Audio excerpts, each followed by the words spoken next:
Welcome to the Bag Maker's Workroom. I am Chris with Simply Classic, and today's Thursday, July 10th, 2025.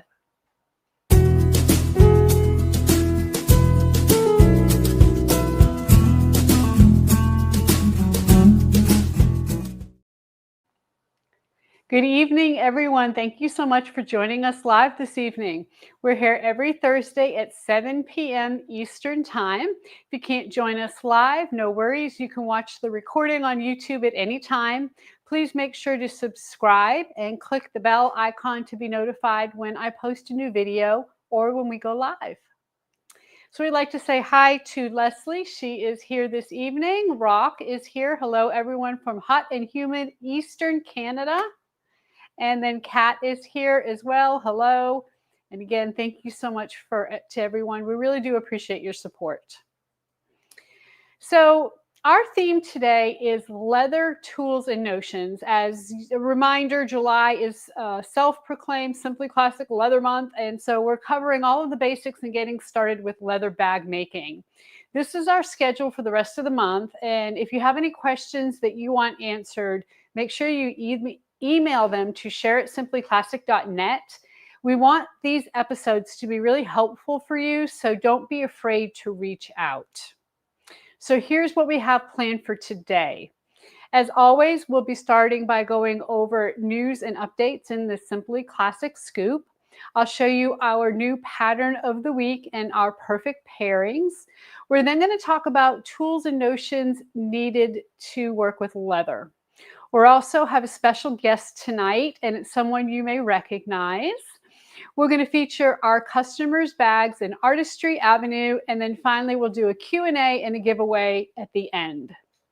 So as a reminder, if you have any questions during the live stream, ask them in the chat. Also, please take a second to click the thumbs up button below. That's going to help us reach more people. And we have a special surprise tonight. If we get 75 likes before the end of today's live, we're going to give away a bag making mystery box to one live viewer. And that is open to US only because of the shipping. So stay tuned for that. And again, 75 likes. So go ahead and give us some thumbs up. So we are going to start out with the Simply Classic Scoop, and we don't have a whole lot to talk about tonight. We just want to remind you about Sack Bag and Sew. It's coming up quick. It is in September, and it's a matter of fact, I just had a meeting with Sherry yesterday, and it's like, wow, we're only a couple months away now. It's really going to be a huge event, and again, it's in Sacramento this fall. I'm teaching 4 classes, 3 Simply Classic patterns, and 1 pattern by purse crafters.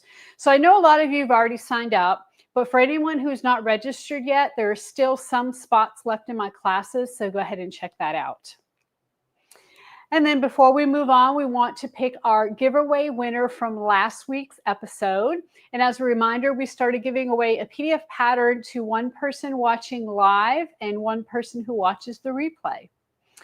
So we're going to switch to the overhead, and I want to remind you that we are giving away the Julie. This is the Julie pattern, okay, PDF pattern. And of course, this is the Julie. This was last week's bag of the month. We have all of the winners, or all of them, not of the winners, but all of the people who entered here, and this cup. And I like to spread them out so I can make sure everybody gets a fair share. And we're going to pick one winner. And Orinico 2919 says, I am advanced. We asked for your name and your level of bag making. And she says, I'm an advanced level, and I used to work for a famous company. Ooh, we would love to know who that is. So if you are on, please comment. Let us know who you worked for. We'd love to know. But otherwise, you have won a PDF pattern of the Julie. And so please email us at share@simplyclassic.net, and we will go ahead and get that Julie pattern to you as quickly as possible. So we are going to move on to our featured product, and our featured product this week is the Burcham. Okay, so here's the Burcham. We have 3 different versions here. We've got a quilted version with faux leather there at the top. This is a leather version that we did a while back. And this one here has a roller buckle instead of an adjustable strap because of the leather. And then this is actually the bag that we did when I went to Chattanooga, the class I taught. We did it in this triangle brown and black faux leather. So we're going to take a look at the Burcham. This pattern is $12.49 through next Wednesday, July 16th. It's really a perfect size to carry as a crossbody bag. It is 7.5 by 7.5 by 3 inches deep. Okay, we've got a zipper pocket on the front. The back is plain. On the inside, we have a slip pocket on one side. The other side has a zipper pocket. And then, of course, we have a key fob in here somewhere. There it is, to keep your keys convenient. So we really love the Burcham. It's versatile pattern. It's super easy to hack because it is such a versatile pattern. And we want to first show you the bag that inspired the Burcham. So this was a Dooney and Burke bag. It's a small zipper crossbody in ostrich that I saw, and I really fell in love with it. The Burcham is one of our most popular patterns, so it's really a very beginner-friendly pattern, and it's just, it's just easy. A lot of people really love it, and we love it too. So we want to give you some ideas for modifying the Burcham because it is so versatile. It's a very classy shape, and there's a lot you can do with it. So as I always say, a pattern is a suggestion, not a rule, and I really encourage you to get creative with it. So here are the hacks. And the first one is one that so many of you have done already. It is the Louis Vuitton Never Full Tote. So this bag started out as a Burcham, and you can see how different it ended up. It's larger. We've got a end strap that you can download a free pattern for that end strap on our website. And all of these patterns, all these hacks, I'm just going to show you have full YouTube tutorials. This one here is another bag that we have. It was a Python bag, and this was real Python, the inspiration bag by the Pell Collection.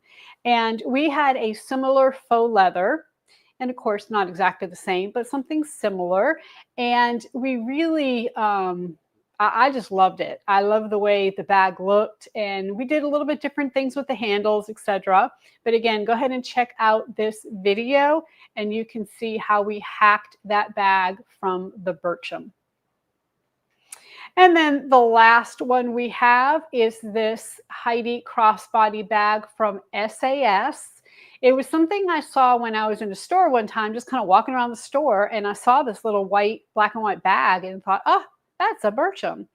So I did a center divider, just like the inspiration bag. We did leave those front vertical zipper pockets off, but otherwise, it really came out very close to being the same. A lot of you have done this as well, and this is a really great bag, really pretty bag.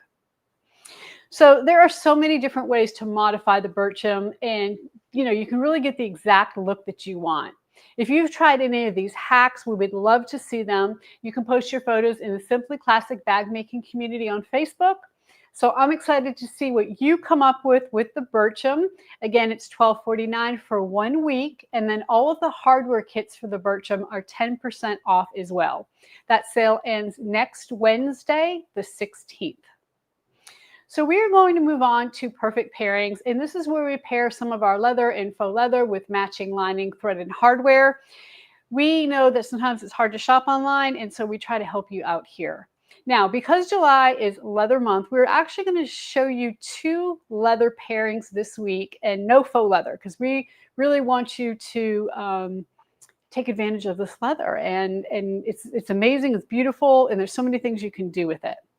Now, both of the leathers I'm going to show you are 10% off this week.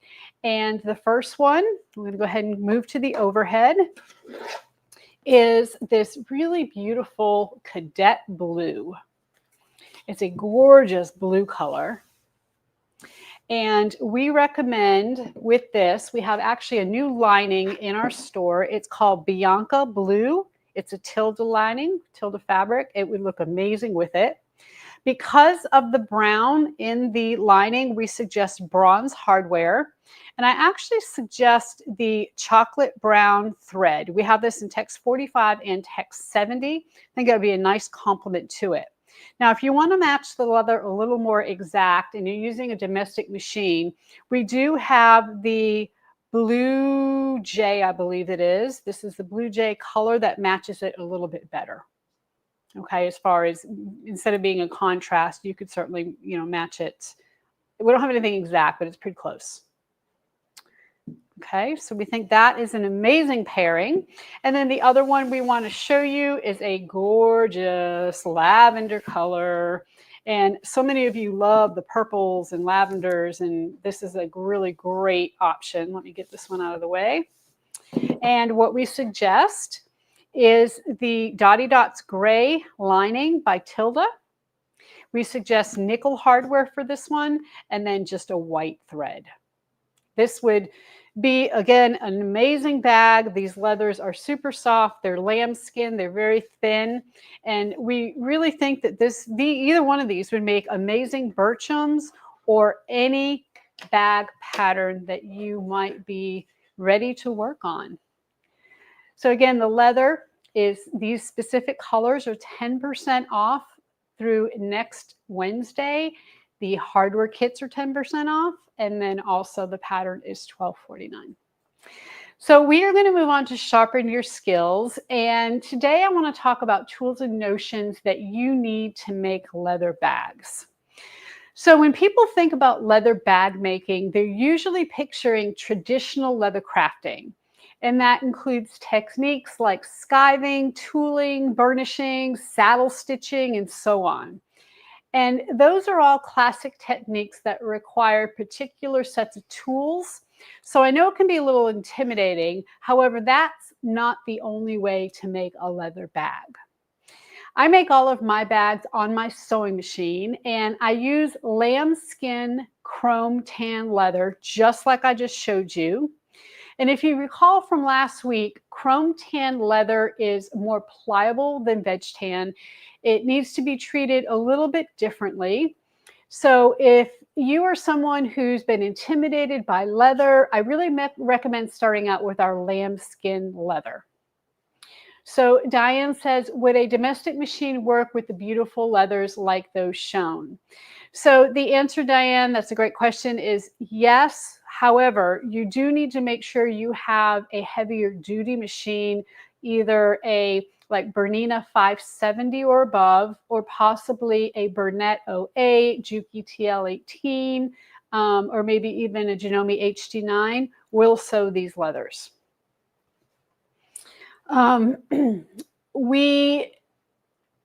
way that these, and the reason why I say all that is because these lamb skins, as far as, it's a great question about machines. It's very timely because the lamb skins really kind of mimic and we kind of use them in the same way we do our faux leather. Okay, so they need to be stabilized, otherwise they're not going to stand up. We line them, we can quilt them, we can embroider them, we can do all the things that we do with faux leather with these leathers. So we do carry some veg tan for anyone who's interested, but 99% of our leather is the chrome tan lambskin. Okay.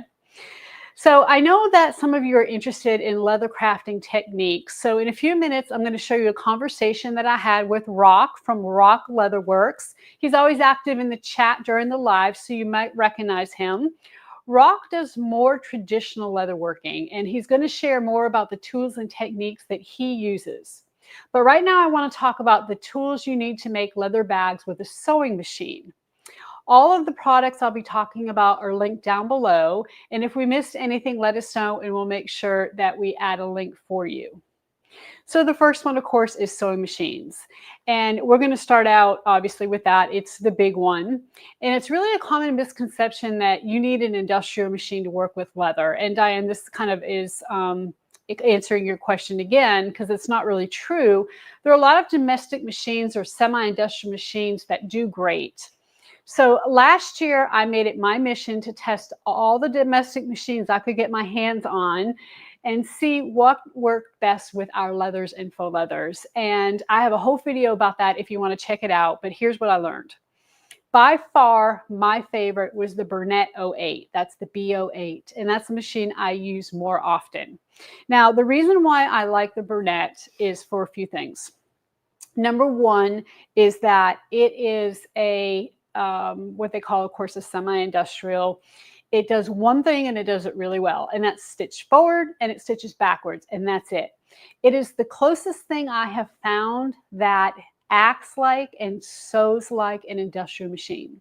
So when I stitch on my Burnett and I stitch on my industrial machine and I stitch with a bonded nylon on both, and I compare the two stitches, they are so similar, I cannot tell a difference. Okay, the top stitching is amazing. The Burnett has kind of like an automatic feed where you can go up and down humps without having to use a hump jumper. And then in addition, it also has a presser foot tension button where you can lessen or tighten the presser foot tension depending on the thickness of the material you're using. So I really love the Burnett. It has an automatic, well, not automatic, it has a separate bobbin winder, separate motor for a bobbin winder as well.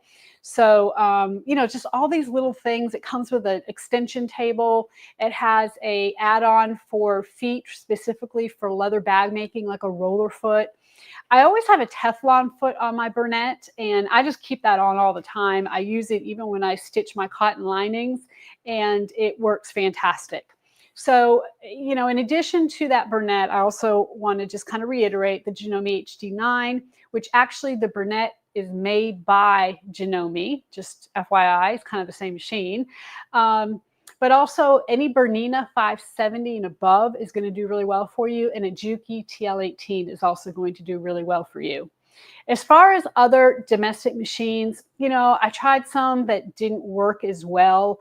Some of the FAFs, or actually I didn't have any luck with FAFs, didn't have any luck with the Elnas. And again, they're just not made for what we do. And that's okay. They're made for what they do, right? Which is a lot of quilting and garment stitching. So in addition, you're also going to need the right needle and the right thread. So for domestic machine, you want to use a Tex 35 or 45 thread, and that is the bonded nylon like we show you each week, Tex 45. This works great in the Burnett 08. I use it in the top and in the bottom. For an industrial, you're going to want to use a Tex 70. And again, both of these are bonded nylon threads. Bonded nylon is really best when you're working with leather and faux leather because of the strength and because it has a little bit of sheen to it, gives you a beautiful top stitch. If you cannot get your hands on any bonded nylon or you don't have any, you just want to kind of give it a try, use a polyester. It's a good option. In my opinion, it's not really the best option, but it is a good option. Your bags are going to stay together, no problem. Don't use cotton. It's going to be my only caution. Cotton is just not going to hold up. It's just not made for it, okay? The needles, make sure you use leather needles. So they're designed to puncture the leather, while regular needles are designed to push apart the fibers in the cloth. So you have a weft and a warp, if you remember from previous episodes of the Bag Maker's Workroom. They're woven together, and essentially the needles push that cloth apart and stitch. Leather needles don't do that. Leather needles are made to puncture the leather, which is what we need to do. I like to use the Schmetz brand. It is really, a very common needle out there for my domestic machines. They are the 90-10 size for domestic. That's my favorite size. And for the industrials, I either use a 16 or an 18. Sometimes I find the 18 leaves a little bit of a big hole, especially in some of this leather. So you might want to just test it out. Just test out a little sample and make sure you like it before you sew on your project. So let's look at some other tools and notions you need to make some leather bags. So looking at this list, you have probably noticed that it isn't that different from the tools you need for faux leather bags.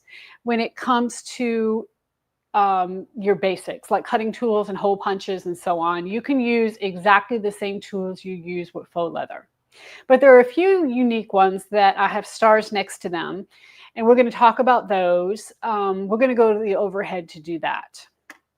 So we are first, let me bring this over to the overhead. We're going to switch over there. And the first thing we're going to talk about is glue applicators.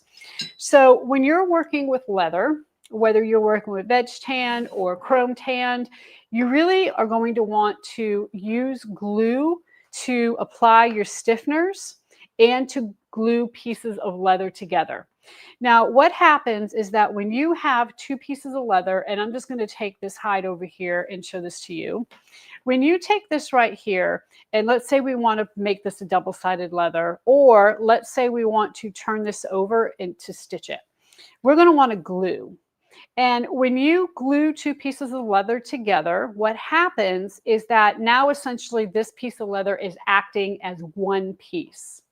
So that's why it's really essential to use glues with leather so that when you have two pieces and they are together, now essentially they're acting as one piece. So flaps is a good option or a good way to think of it. Straps, again, is another. A lot of times you glue two pieces together and then you finish the edges. Or even if you're applying stiffeners like some salpa or something like that to a main part of a bag, you're going to want to glue it on there so that essentially it now acts as one piece of leather. Okay, so that's the first thing. The second thing I want to talk about is a leather roller. Now, a leather roller is something like this. A lot of us have seen these. A lot of us have used these. And typically leather rollers come in different widths and sizes. They have some weight to them. Okay, so this is kind of a heavy, I don't want to say super heavy, but I mean, it's got some weight to it. The idea when using a leather roller is you are going to glue two pieces of leather together as an example. So again, I'm going to use this hide here, and let's say we turn this over, we've glued this. Now what I want to do is make sure I get a good adhesion. All of the glue that I applied to both of my pieces is sticking well. So what I'm going to do is take my roller, and I'm not going to push down and apply pressure to this. What I'm going to do is let the weight of the roller do its job. And I'm just going to kind of go back and forth with very minimal pressure to make sure the glue is applied. Now we're going to go over gluing in a later episode this month, but essentially these leather rollers, that's what they are used for. Another thing we use a lot when working with leather is sandpaper. Now, sandpaper is used to smooth and finish edges of the leather. You can buy sandpaper specifically for this purpose at leather supply stores like Rocky Mountain Leather, Tandy Leather, Springfield Leather, any of those stores. Most often, veg tan leather is sanded. Chrome tan, not so much. I mean, you can slightly sand chrome tan, but chrome tan leather, and especially these lambskins, you can see they're very thin, okay? And if you start actually using sandpaper on this, there's a risk of ruining the finish on the front. You're going to end up just kind of shredding this and making it worse. So a lot of times when we're talking about sanding edges, we're talking about veg tan. So Nancy says, is Benecrete black bonded leather okay to use? I did purchase 10 sheets, approximately 8 by 12. So I am actually not familiar with that particular brand. I'm assuming because it's a bonded leather, Nancy, that you can use it as a stiffener. Because usually the bonded leathers are kind of the less quality ones. And so that would be my first assumption. And if that's the case, I'm sure you can. I assume it comes in different thicknesses, just like leather does. And depending on your project will depend on how thick you want to go. So Dixie says, or she asked, if you don't have a roller, can you use a hammer and tamp it down to help the cement bond between the two pieces of leather? So that's a really great question. And the answer to that is yes. However, I will say that you're probably going to have maybe a little bit better luck with just trying to smooth it with your hands. Again, you don't want to push or pull too much because essentially you're stretching your leather. If you apply too much pressure, you're going to stretch it. Where I usually use a hammer is to tamp edges, okay? So if I took a hammer and just, so let's say I wanted to crease right here, I would just tap that with a hammer. And what it does is it kind of disperses the leather out and it makes it much flatter. You can also use that on really thick seams. It works really well. So Dixie asks, you can use your rolling, or says you can use your rolling pin. Dixie, that is an excellent, excellent suggestion. So instead of the, or excuse me, Rock says, Dixie, you can use your rolling pin. I'm sorry, Rock. Yeah, that's a great suggestion. It's just basically instead of this roller here. I appreciate that, Rock. Sorry, I read that wrong. Okay, the last thing I want to mention to you are end punches. And end punches are all of these punches that I have here. Now, to use an end punch or any kind of punch, you're going to need some kind of board. Of course, you don't want to punch on your tables. You're also going to need a mallet. I have a rawhide mallet here that I use often. Whenever you punch and use these punching tools, I am going to suggest one thing. You really want, like if I was to take and just punch on this table, these punches are not going to work as well as if I have a hard surface underneath. Now, when I say hard surface, what I mean is a piece of granite or a piece of marble or something hard, super hard, like rock hard. And then you're going to put your actual cutting board, and then you're going to go ahead and use your cutter to cut. You will be amazed at how much better your cutters cut. The other thing, obviously, is you want to keep all of your tools nice and sharp. That makes a huge difference. End punches come in all different shapes and sizes. So I have a few here I want to show you. This is an English point, and this is a 1 inch. And I also have an English point in 1.5 inch. Okay. I have the rounded in 1 inch and in 1.5 inch. This is the one I use the most.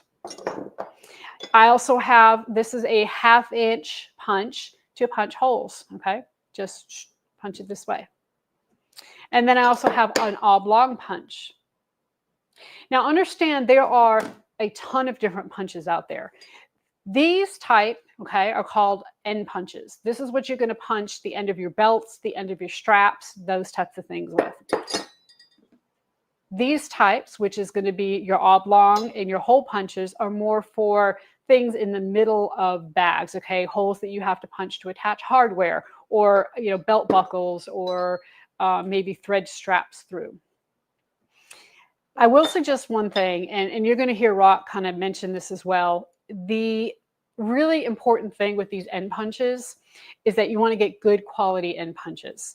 So these are from Tandy Leather, and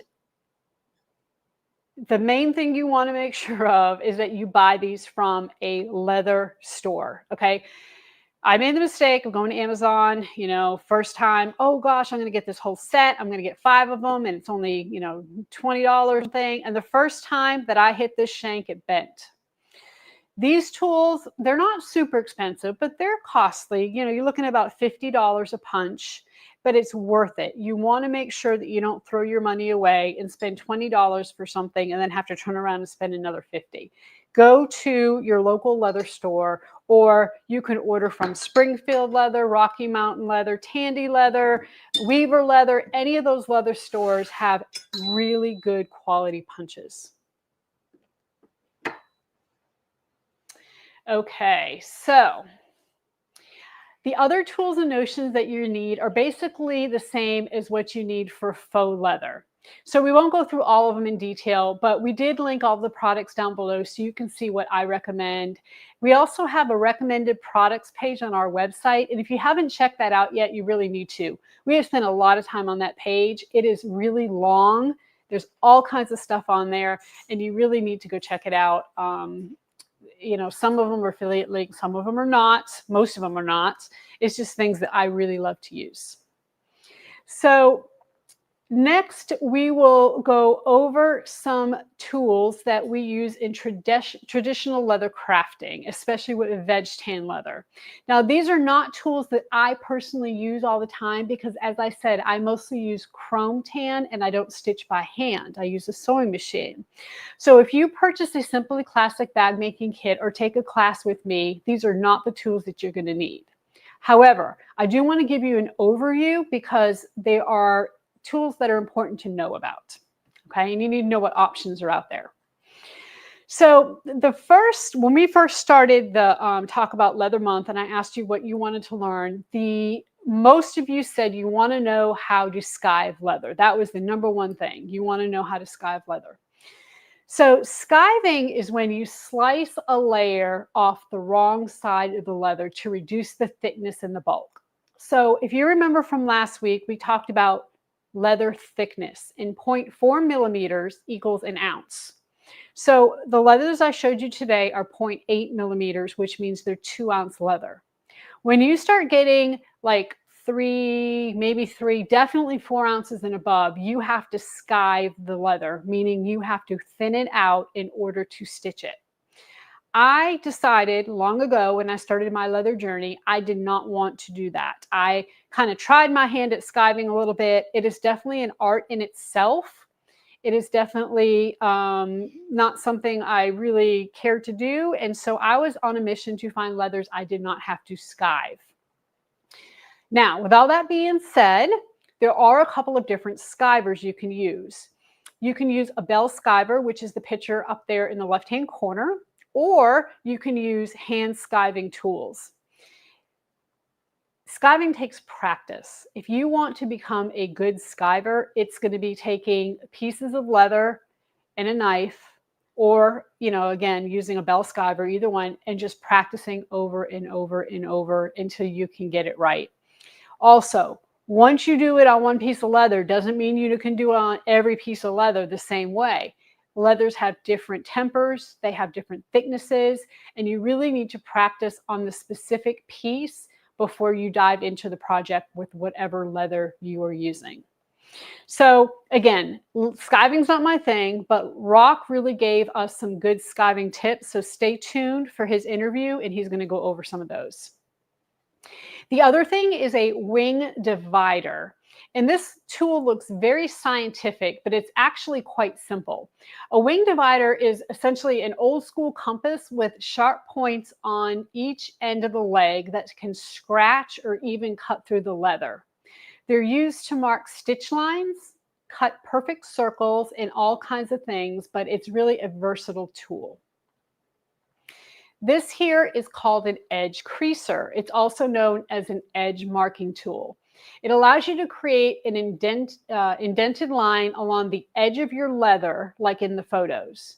It's usually used to create decorative lines and designs on the surface of veg tan leather. This is an edge beveler, and after using the edge creaser, you would move on to the edge beveler. And beveling is the process of rounding the edges of your leather so they aren't a stark right angle. The tool for this is called, of course, the edge beveler, or sometimes people just call it a edger. So they come in different sizes and styles, and we have a couple of examples here on the right. The leather on the top has a round cut, and the one on the bottom has a straight cut bevel. It's very subtle, but you can see how much of a difference it makes. After beveling comes burnishing, and burnishing is the process of buffing the edges of veg tan leather to create a smooth finish. It compresses the leather fibers to seal the edge, and it gives it a really glossy look. You can see the difference in this before and after photo. To burnish your edges, you can use a wooden burnishing tool. They're usually just called burnishers, but sometimes you'll hear people call them leather slickers. There's also motorized burnishers, but those are quite expensive, and the hand tool is only a few dollars. Next is a stitch groover, and the stitch groover allows you to create a sort of like channel or lane for your stitches. Then when you stitch, you actually stitch in the groove so the thread is protected and it doesn't stick up above your project. Basically, it gives you a nice, smooth, even finish. So finally, let's look at a few tools for cutting stitch holes. These are only tools that you would use if you were hand stitching. So first we have pricking irons and stitching chisels. These items are often used interchangeably, but technically there is a difference. Usually the pricking irons are used for marking stitch holes, while the stitching chisels are actually used to punch the holes. There's also something called a stitching wheel, and it is where you can roll this along the edge of your leather to make a mark for your hole placement. And then finally, we have a stitching awl or an awl. And awls are used to pierce holes in the leather. So after you mark the stitch holes with your pricking iron or your stitching wheel, you can use the awl to actually make the hole. So I have some of these tools and I've tried to use them with limited success because it's not my main method of making bags. Understand that stitching by hand is much different from stitching by machine. And furthermore, working with veg tan is much different than working with chrome tan leather. So my suggestion is to find which method you really love and then stick to that. So Dixie says, before I bought my bell skiver, I used a Dremel with a sanding barrel to skive the seam allowance on large overnight bag. That's when my husband encouraged me to buy a bell skiver. I'm sure that took a while. Yes, the bell skivers are really nice, and you know, if they work right, you keep a nice sharp bell blade or bell, then you can just easily go through it, and it really does work well. So that's kind of a look at the tools and notions. There are so many different options out there, but I hope this helps kind of demystify some of it for you. So whether you want to use a sewing machine or try hand stitching, hopefully this helps you. Next, for the Thursday thread, we're going to hear from someone who has a lot of experience with hand stitching and leatherworking.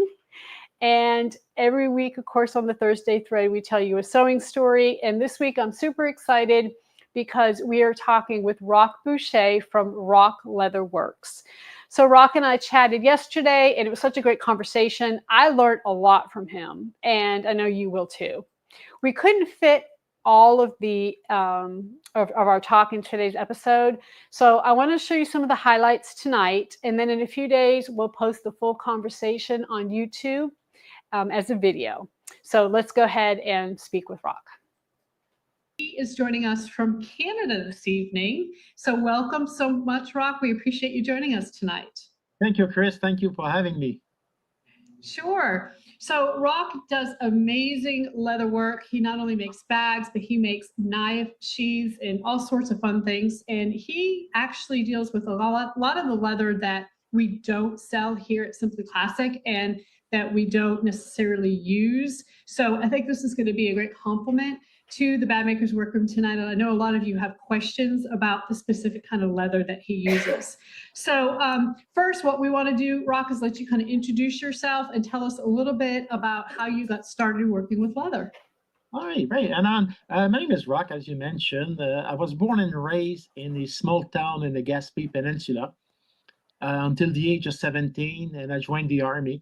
I did 38 years of military service.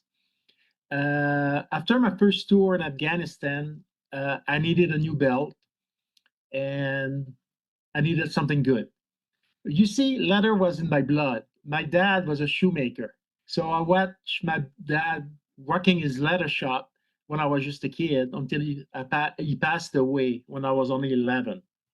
But I still remember the way he built sheet and he would do bags and stuff like that. So I learned that from memory, the way I look at it.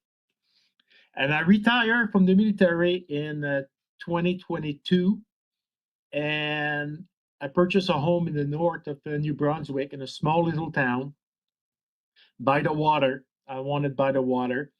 And when I purchased my house, it was based on my leather shop. I want a place where I can do my leather inside my house and not on my kitchen table. Yeah.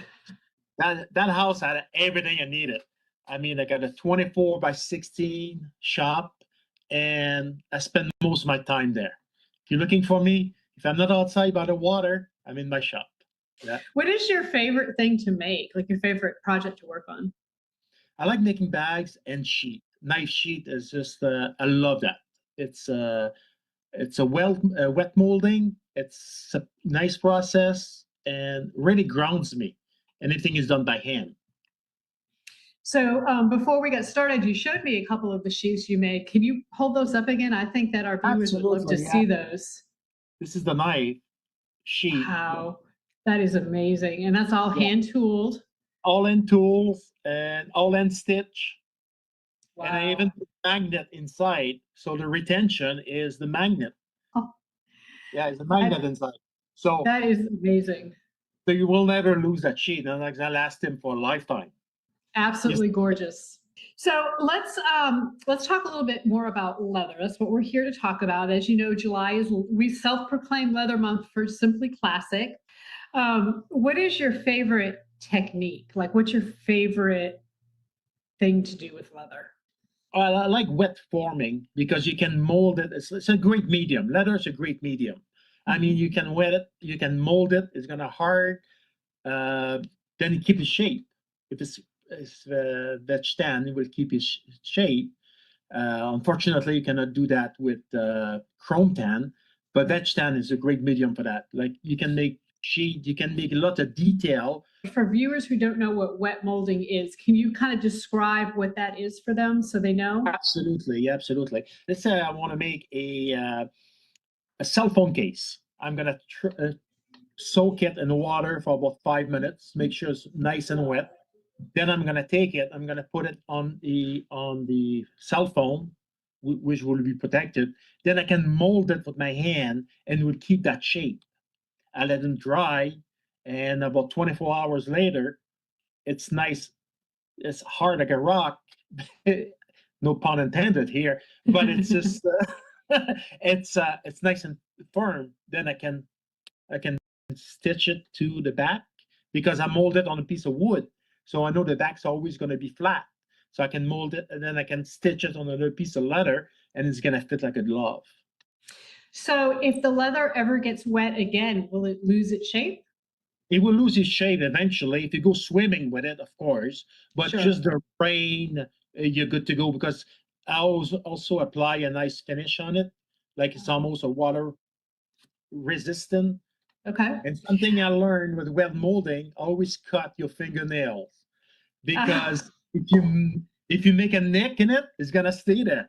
Yeah, I've always found wet molding really interesting. What thickness of leather do you typically use for that? Depends. If I make a like a cell phone case, I want it more supple. I'm gonna go 5, 6. If I'm making a hard case like a Harley Davidson saddle bag, an example, I might go 9 or 10. Wow. Wow, that's pretty thick. Okay. That's very thick. Yeah. Tell me, let's go into bag making now specifically. Tell me about when you make a bag, what type of materials do you use to make the bag? And then specifically, like what kind of leather do you typically use? Yeah, that's a great question. Uh, when my mother got diagnosed with cancer in 2020, oh, she passed away in 2022. Uh, she was going to chemotherapy, and she told me, she says, "Rock," she said, "I had my first treatment, and I bought myself a book, a iPad, a notebook, and whatever she had." I says, "How did you carry all that, Mom?" And she says, "In a grocery bag, plastic grocery bag." I said, "No, no, no, no, no, no, no. Cannot do that." I said, "Your husband was a shoemaker. Your son's working leather. My mother's not gonna walk around with a plastic bag. There's no way." So I made her a bag. I bought a bunch of leftover from the car factory. You know, the manufacturer when they make seat. So my mom's bag was made with the leftover from a Bentley car, but that is chrome tan. Yeah. So I make her a nice tote bag with all inside was made with a 2 pocket, and I use suede inside as well. So did you glue the leather, the suede and the leather together when you lined it? Yes, I did the contact cement together Yep. Mhm. and let them dry. Then came as one part. So when I cut it, it was all done by hand. It was my first tote bag actually. So what is your general process when you start making a bag, like from start to finish?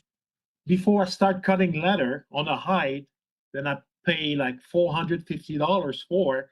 When you put the knife to it, if you make a mistake, you're dead in the water. Before I start making a bag, I would make it in paper to make sure that everything fits together. After it's in paper, I would make it like a little cardboard, and I pick up a painter sheet made of canvas, who's 10 by 4, give or take. It costs about $10. Then I practice with that. Like I make the alibi from your pattern. I think I make 4 in canvas to make sure that all my stitches is perfectly right. And the thickness is almost the same as the leather. So that was a cheap way to practice. Yeah, that's fantastic. That's a great idea. I like that. When bag making, is there one particular thing, one particular aspect of the bag you like better than another? I like end stitching. To me, it really grounds me, and Yep. it's still the same motion. I make sure all the stitch is perfectly right. If you were to be talking to somebody who's never worked with leather before and they want to start getting into it, what kind of advice would you give them? Best advice I would give them is enjoy yourself. Don't stress over. Don't try to make something out of your league. Start basic, like a wallet, a belt, something simple, then build your knowledge from there. Practice, practice, practice. So some time ago, you sent us a photo. We're going to put the photo up now, and it is a bag that was inspired by the Hermes Kelly bag. And you told me a little bit about it. You won an award with it, but can you kind of reiterate and tell us a little bit more about that? Yeah, I was talking to my friend Lisa, which is a gorgeous lady, by the way, and we're talking about the bags. And I said, you know what? I can make a bag. And she says, what kind of bag can you make? I said, pretty much anything. If I put my mind to it, I can make everything. And she says, she told me she was looking at an Hermes bag. So I went online, look at Hermes bag, and I saw the Kelly's bag. And it's a simple design. Let's face it, simple design.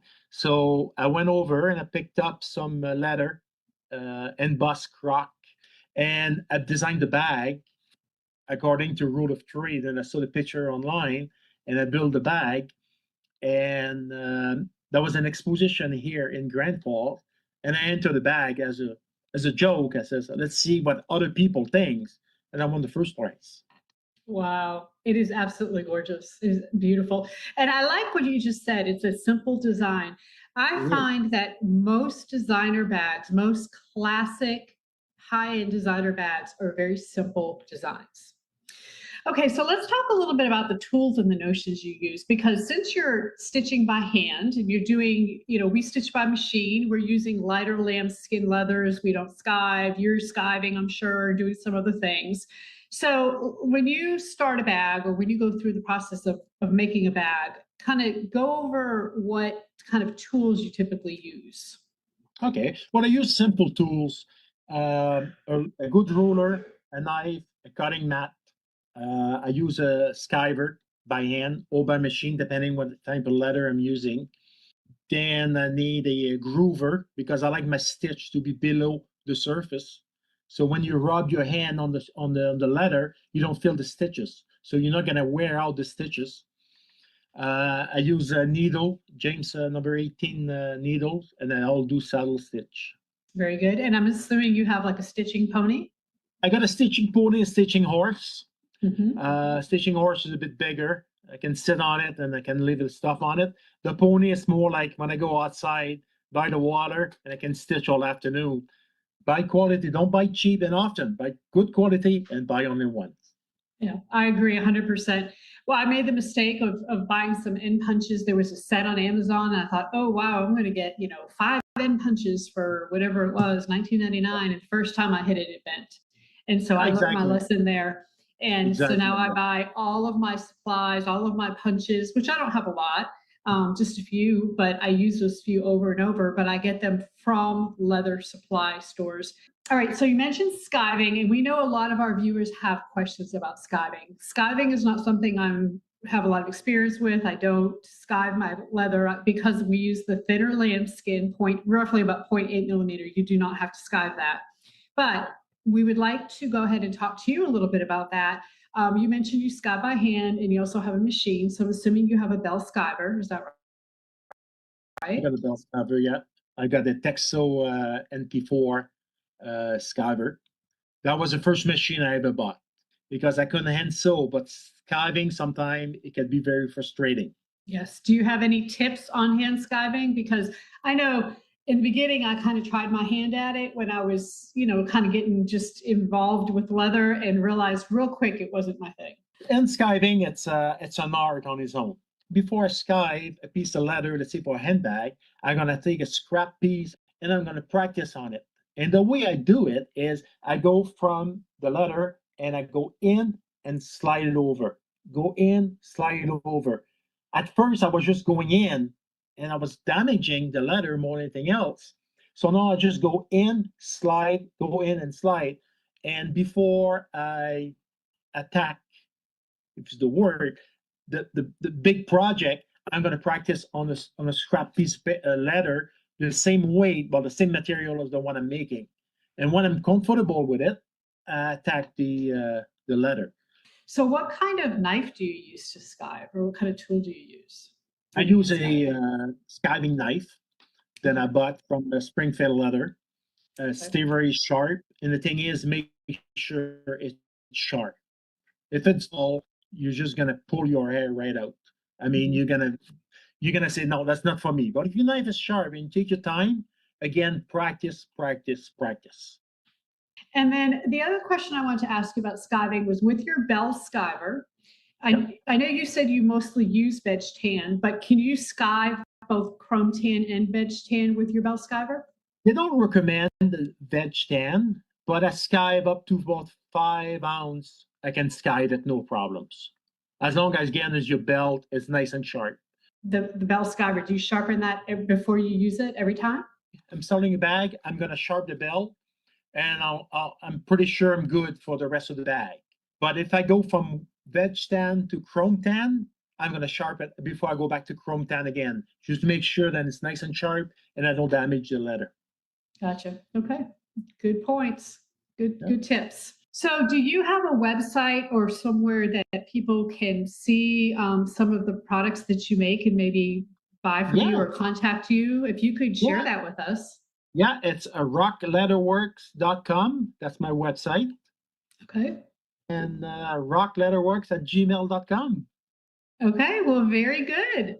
Well, we really appreciate you being with us tonight, Rock. We've learned a lot. I think it's great to have you on and get some of your ideas and inputs about some of the leathers that I'm not as familiar with. So I really appreciate your time, and again, really appreciate you being here. Thank you for having me. So thank you, Rock, for sharing your story with us. So I really enjoyed my trip yesterday, and he is obviously in Canada, and he's in the eastern part of Canada, right along the U.S. border. And I grew up in New Hampshire, which is obviously not far from there. And it's interesting that some of our we're from the same general area of the world, and technology is so good to us to be able to connect and do interviews like that. And so I hope you enjoyed it. Again, we're going to post the full conversation on YouTube in the next few days because there's a lot more that we couldn't include tonight, and we really think that you will enjoy it. So we are going to move on to Artistry Avenue, and Artistry Avenue is where we feature you, our customers. Every week we share bags that were posted in the Simply Classic bag making community on Facebook or email to share@simplyclassic.net. Our featured artists will win a PDF pattern of your choice. This is open worldwide. If we feature your bag, you have 30 days to email share@simplyclassic.net to let us know which pattern you would like. So now let's take a look at this week's artists. Sean made the Burcham, and she did an amazing job. She added fringe. Look at how great this is. How cute is it? I just love this. It's amazing how making a change like this, a very minor change, but it really changes the whole look of the bag. So I love this, Sean. You really did a great job. Michelle made this hack, and this is the SAS hack that I showed you earlier. She just didn't put the center divider in. She used a goat leather with waterproof canvas interior and made a webbing strap. Michelle does a lot of our hacks, and she always does such a great job. And then Andrea this is a Burcham. So this is the hack, the Louis Vuitton Neverfull tutorial. And she's actually made a few of these, and she always does such an amazing job. And, this is a Tula Pink fabric. So I want to let you know that yes, you can make this out of cotton fabric. Obviously, she stabilized it appropriately. Looks like she used some leather accents or faux leather accents for the handles and the upper lining. Get creative. Again, a pattern is a suggestion, not a rule. And Andrea, you did a fantastic job with this. So congratulations to all of our artists. Please email us within 30 days and let us know which PDF pattern you would like. So before we move on to our Q&A, it's time to do our giveaways. And I know we have reached 70 some odd likes, more than 75. So we are good to go. So we're going to give away our seasonal bag making subscription box. We have one left. We saved it for the giveaway. We were hoping that we could reach the 75. So if you're not familiar, our seasonal subscription boxes includes a never before seen Simply Classic pattern. The pattern that's included in this subscription box will be released to the public August 1st. You get access to an exclusive video tutorial, the faux leather lining and hardware you need to make the bag, and some extra goodies. So the giveaway is open to US only, US residents only because of the shipping. To enter, all you need to do is type the word mystery, M-Y-S-T-E-R-Y,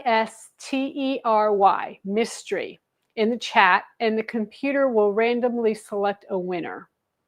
So we are going to give you a second to go ahead and type mystery. And I just want to kind of give you a little separate update. Maybe we have still been working on, it's amazing how long it takes to move a warehouse, y'all. It is crazy. But we are slowly getting things done. 99% of our product is in the warehouse, is in the new location, and we're obviously shipping out of there. We appreciate any delays, shipping delays that we had. We had very few, but we did have a few, only because we're having to run back and forth between the two locations. And we are so excited. We're finally spread out. We feel like things are organized, and we're so excited about it.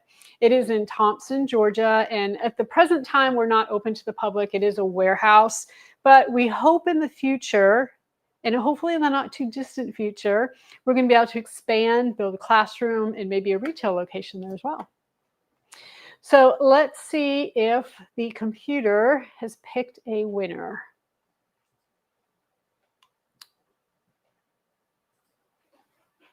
All right, Janine Shop. So congratulations, Janine. You have won the bag making mystery subscription box. So please make sure you email share@simplyclassic.net and give us your information, and then we will go ahead and get that box out to you. So please email us within the next 24 hours, if you would. We want to make sure we can get that box out to you right away so you can get started. So we're also going to be giving away 2 PDF patterns for the Burcham crossbody bag. And one will be on tonight's live stream and the other one's on the replay. So if you'd like to enter the replay, okay, so not this live stream, but you're watching after the fact on YouTube and you want to enter, you need to type your first name and your favorite tool or notion in your workroom.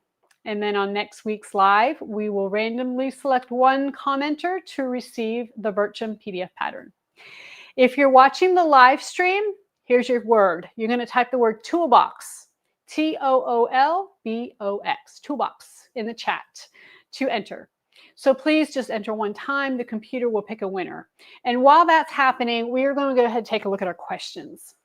So at Crazy Sheller asked on YouTube, she said, do you still use your Texo cylinder arm machine? And if so, how do you like it? So right before this live stream, I was sewing on my Texo 2750. I actually really like it a lot. And I'm going to tell you a couple reasons why. When I was shopping for a cylinder arm machine, I was looking for features, okay? When you look at industrial machines, for the most part, they all work the same way. They're kind of all the same machine. They all do the same thing. The parts are all very similar. So it's not like one machine typically is drastically different than another. But what is different are the features on the machine. So what I mean by that is the Texo 2750 Pro is the one I have. It has a needle down position. It has a laser light that I used a few times. It has a built-in seam guide, and it came with a flatbed table. And so those things are something that the Texo had that a lot of the other machines I looked at didn't have.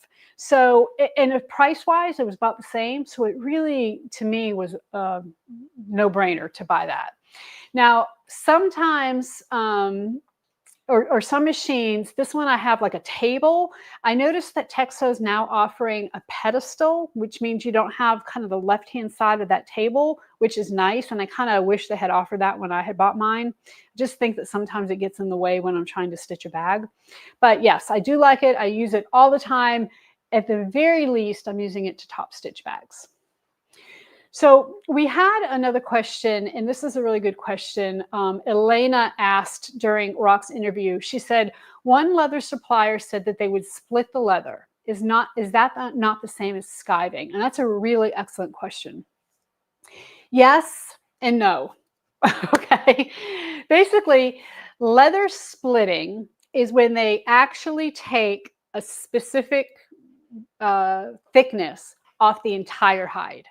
Okay, so they actually have what they call a leather splitting machine. They take the hide, they set it on the machine, they run it through, and it actually shaves off a specific amount, I'm sure whatever they set on the machine, you know, millimeter or whatever, of the hide, the entire hide.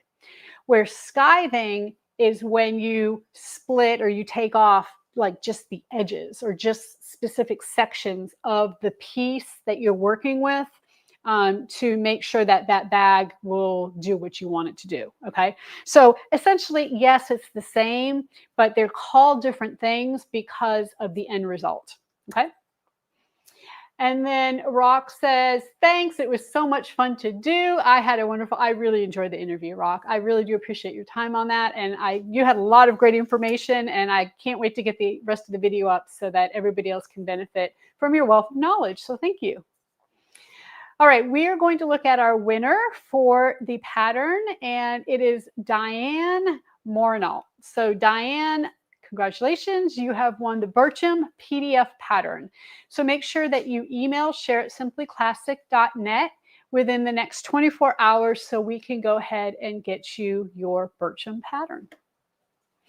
So again, I want to thank all of you so much for joining us this week for the Bag Makers Workroom. We really, really, really appreciate your support. Without you, we would not be here. And I really love what I do. I think all of you do too. And we just really, I tell you, I'm very, very, very grateful. So I hope everyone has a very safe and fun week. Make sure to join us next week. That's Thursday, July 17th at 7 p.m. Eastern Time. We're going to continue with Leather Month, and it's going to be another great episode. I know a lot of you bought and took advantage of our 4th of July leather sale. We sold a lot of hides. So now that you have them, we're here to help you show you what to do with them, okay? Not to be afraid to use them. So don't forget to submit your Simply Classic makes by posting them in the Facebook group or emailing share@simplyclassic.net. And until next week, everybody, happy sewing.